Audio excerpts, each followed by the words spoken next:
Okay, still on this headliner. Have you ever seen these stains in the back of your truck? Well, that comes from your windowsill. So these, you got to rub at it a little bit harder.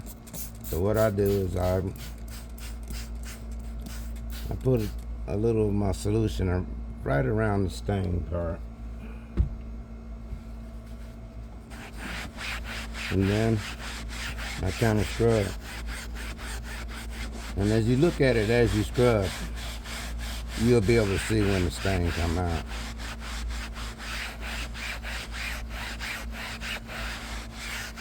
And remember, don't vacuum your headliners.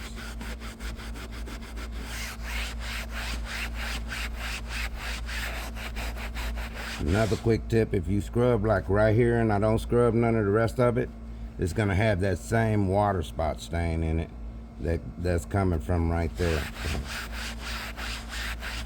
Always, when you scrub a headliner, scrub the whole headliner. I just wanted to show you that a little bit on them stains like that.